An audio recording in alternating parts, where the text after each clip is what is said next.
안녕하세요, 가치남입니다. 4월 26일 월요일 국내 시장이 마감되었습니다. 이번 주가 4월 마지막 주죠. 어떻게 본다면 공매도 재개 직전인 마지막 한 주가 될 수가 있는데, 오늘 코스피하고 코스닥 상당히 좋은 모습이 나왔습니다. 일단 코스피 같은 경우에는 1% 가까운 상승이 나왔고, 코스닥은 0.3%의 상승이 나왔습니다. 사실 지난주 수요일날 약 1% 이상의 큰 폭의 하락이 나오면서 공매도를 앞두고 시장에 대해서 조금 우려감이 섞인 그런 의견들이 많았었거든요. 그런데 생각보다 빠르게 회복하면서 기분 좋게 한 주를 시작했던 것 같습니다. 때문에 코스피는 다시 3200포인트를 돌파했고, 코스닥도 1030포인트를 돌파를 했습니다. 그리고 삼성전자, 오늘 삼성전자도 0.9% 가까운 상승이 나왔고, 카카오도 강보합을 보여주었는데, 지금 거래량과 차트를 보시면 거래량은 170만 주 가까이 상당히 많이 나왔습니다. 그런데 차트를 보시면 11만 8천원에서 11만 7,500원, 하루 종일 이 두 호가를 벗어나지 못했거든요. 그래서 차트 그림만 본다면 대형주 치고 좀 보기 드물었던 그런 하루였던 것 같습니다. 그리고 현대차는 오늘 강보합을 보여주었고, 삼성 SDI는 약 3% 가까운 좋은 모습을 보여주었습니다. 자, 그럼 바로 수급을 한번 살펴볼게요.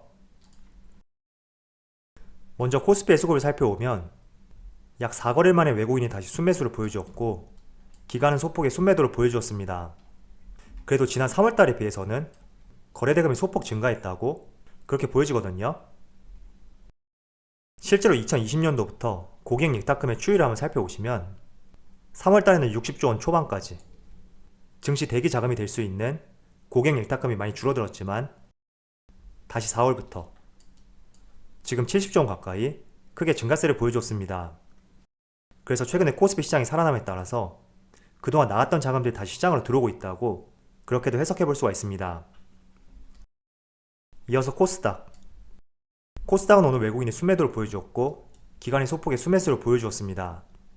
자, 그런데 연기금이 꾸준히 매수세를 보여주고 있는데, 연기금이 올 초에 코스닥 비중을 상향 조정하겠다, 이런 발표가 있었습니다.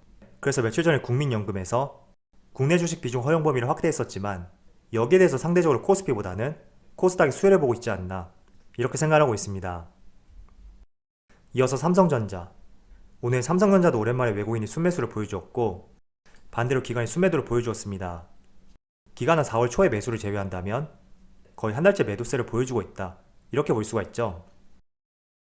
그리고 카카오는 액면 분할을 하고 나서 기관과 외국인 지속적인 순매도세를 보여주었었는데, 오늘은 오랜만에 외국인이 순매수를 보여주었습니다.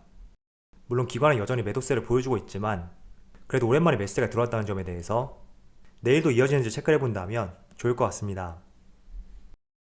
자, 현대차도 마찬가지로 오늘 외국인과 기관에 동반 순매도가 들어왔고, 그리고 삼성 SDI는 모처럼 외국인이 강한 순매수로 보여주었습니다. 자, 그럼 주체별 매매 동향에 대해서 살펴보도록 하겠습니다.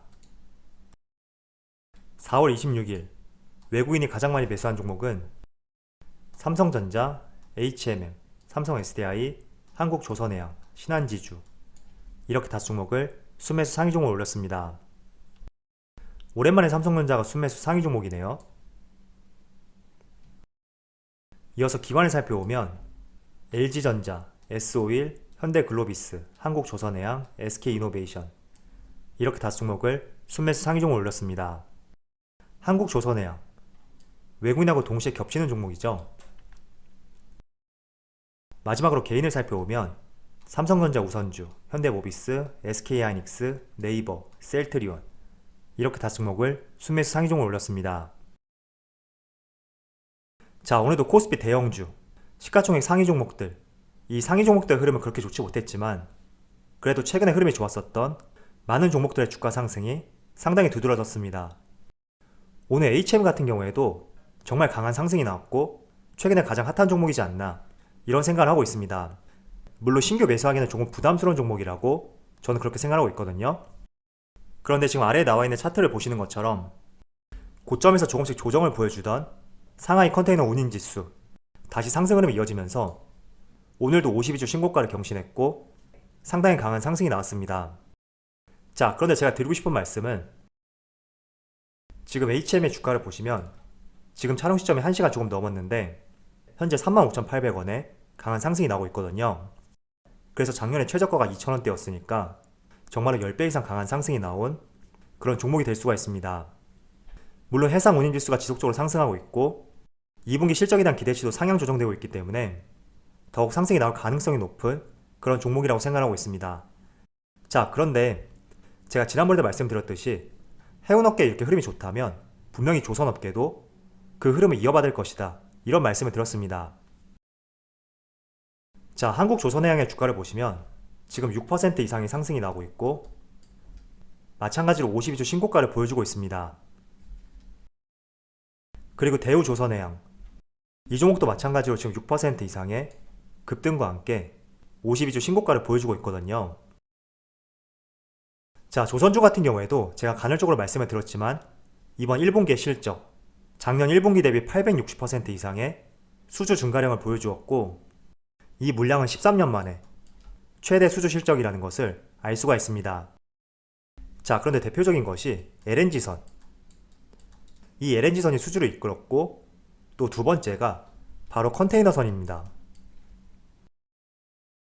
올해 1분기 전체 수주량 가운데 약 56.5%가 컨테이너선이었거든요. 자, 컨테이너선이 발주가 늘어났다. 조금 전에 보여드렸던 HMM, 해운업계하고 연관을 지어볼 수가 있습니다. 사실 작년 1분기 같은 경우에는 국내 조선업계가 수주했던 컨테이너선이 한 척도 되지 못했었는데 지금 1분기에는 56척을 수주했고 이렇게 증가세가 가능했던 이유가 바로 경기 회복과 이어질 수가 있습니다. 제가 여러분들에게 항상 수출 증가세, 10일 단위의 수출 성적에 대해서 보여드린 적이 있습니다. 자, 이렇게 수출이 증가한다는 것은 이 수출 품목을 운반할 수 있는 해운업계의 실적이 좋아질 수밖에 없고 그렇다는 것은 컨테이너선을 만드는 조선업계까지 좋은 흐름이 이어질 수가 있습니다. 실제로 지금 물동량은 많은데 배가 없어서 지연되고 있다는 이런 말들이 참 많거든요. 그래서 지금 해운업계를 보셨을 때 분명히 조선업계도 충분히 좋은 흐름을 이어갈 수가 있고 또 조선업계 같은 경우에는 지금 컨테이너선뿐만 아니라 LNG선, 카타르와 러시아의 대규모 LNG선 계약, 이러한 재료도 남아있기 때문에 우리가 오늘처럼 급하게 상승하는 구간, 이런 구간에만 진입하지 않는다면 저는 충분히 이런 기조가 이어지지 않을까, 이런 생각을 하고 있습니다. 그래서 아무리 재료와 이슈 이런 것들이 받쳐준다고 하더라도 항상 급하게 상승하는 순간, 그런 순간을 피해보시면서 조금은 조용해지고 쉬어가는 구간, 우리는 항상 그런 구간을 노려서 조금은 안정적인 매매를 해보셨으면 좋겠습니다. 자, 오늘 화이자 백신과 관련해서 정부에서 백신을 추가로 확보했다는 그런 내용이 발표가 되었습니다. 그래서 그동안 코로나 확진자 수 증가로 인해서 조금은 조정을 보였던 여행주와 항공주, 오늘 다시 좋은 흐름을 보여주고 있고 상대적으로 러시아 백신과 관련된 일부 종목들은 큰 급락이 나오고 있습니다. 그래서 아무래도 화이자 백신이 들어오게 된다면 이 러시아 백신과 관련해서는 저는 기대감이 조금 떨어질 수 있다고 생각이 되거든요. 그래서 최근에 러시아 백신과 관련된 다양한 종목들이 상승이 나왔었는데 이 부분에 대해서는 조금 조심할 필요가 있고 그리고 개인적으로 저는 여러분들이 이슈에 민감하게 빠르게 대응할 수 있는 것이 아니라면 지금처럼 화이자 백신 추가 확보 소식, 이런 소식이 나올 때마다 특정 백신과 관련된 종목들이 무엇이 있는지 그런 것을 찾고 쫓기보다는 백신 접종률이 빠르게 올라갈 수가 있고 그때 돼서는 무엇이 유망한 산업이 될지 이런 것들을 먼저 생각해 보시면서 그에 맞는 산업들을 투자하는 것이 오히려 나은 선택이라고 생각하고 있습니다. 대표적으로 여행, 항공, 유통, 쇼핑 이런 종목들이 될 수 있겠죠. 자, 지금부터는 좀 어려울 수 있는 이야기에 대해서 한번 해보도록 하겠습니다. 긴축과 테이퍼링, 이런 단어를 들을 때마다 굉장히 어렵게 느껴지고 한편으로는 부담스럽다, 이런 생각도 많이 하실 거예요. 그래도 여러분들 알고 계시다면 조금은 대응하는 데 도움이 될 수가 있으니까 한번 말씀을 들어볼게요. 자, 긴축하고 테이퍼링, 제가 이것들을 논의하는 시점이 3분기 말이나 4분기 초쯤이 될 것이다, 한 2주일 전이었나요?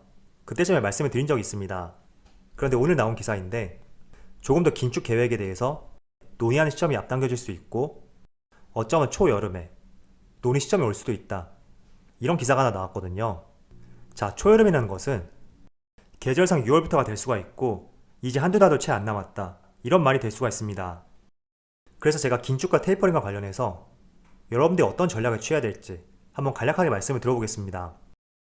일단 긴축과 테이퍼링의 논의 시점이 빨라질 수 있다. 이런 이야기가 나온 이유 중에 하나는 G7이라고 하죠. 이 선진국 중에 유일하게 케냐다가 자산 매입을 축소하면서 처음으로 테이퍼링을 보여주었습니다. 그래서 2분기 말쯤이 되면 공식적인 긴축 계획을 내놓지 않을까, 이런 전망들이 조금씩 나오고 있는데, 분명히 말씀을 드리지만 긴축 계획에 나온다고 해서 바로 테이퍼링에 들어가는 것은 절대 아니거든요.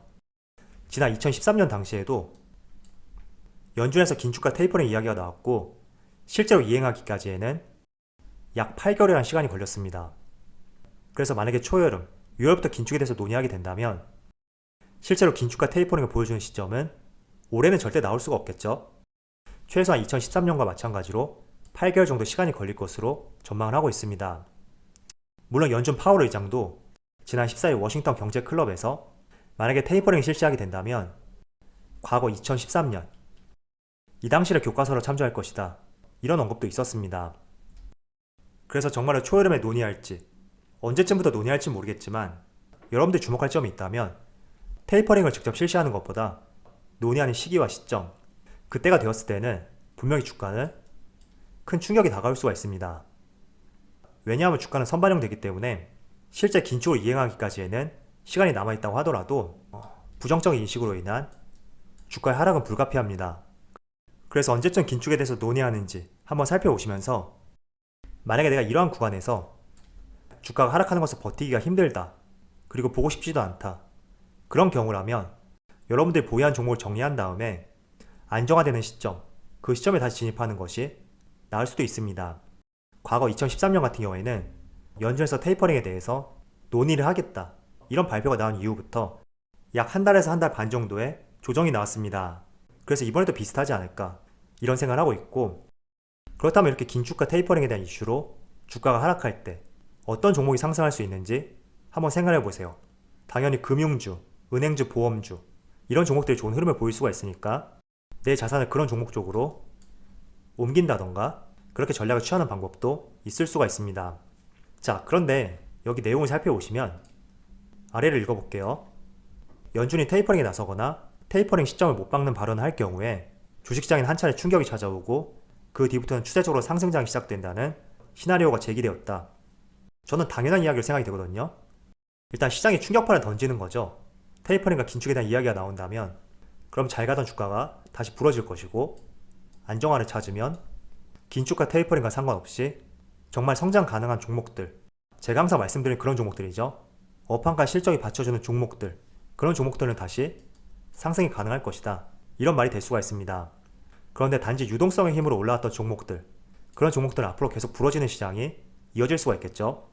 그래서 이런 점들 잘 구분해 보면서 빠르면 6월쯤부터 테이퍼링에 대한 논의가 나올 수 있다는 이런 기사가 나왔으니까 내가 어떤 식의 대응을 해볼지 한번 감을 잡아보시고 생각을 해보셨으면 좋겠습니다. 물론 지금은 테이퍼링과 긴축에 대해서 우리가 너무 크게 고민할 시기는 아니라고 생각이 돼요. 왜냐하면 당장 5월달에 공매도도 있고 빨라야 6월이기 때문에 아직은 시간적인 측면에서 여유가 있단 말이죠. 그렇지만 한 번쯤은 생각해볼 재료이기 때문에 여러분들에게 말씀을 드렸고 한번 나름대로 계획을 세워보셨으면 좋겠습니다. 자, 오늘 코스피가 3217포인트에 마감이 되었는데 직전 고점, 두 번의 직전 고점하고 거의 비슷한 위치거든요. 그래서 이번 한 주 동안에 이 고점을 뚫어주는지 이 점도 한번 지켜본다면 좋을 것 같고요. 반대로 이 고점을 뚫지 못한다면 또 지지부진한 흐름이 이어질 수도 있으니까 한번 시장의 흐름을 유심히 체크해 보신다면 좋을 것 같습니다. 자, 그럼 오늘 영상에서 마치도록 하고요. 언제나 여러분들의 성공 투자를 기원하도록 하겠습니다. 감사합니다.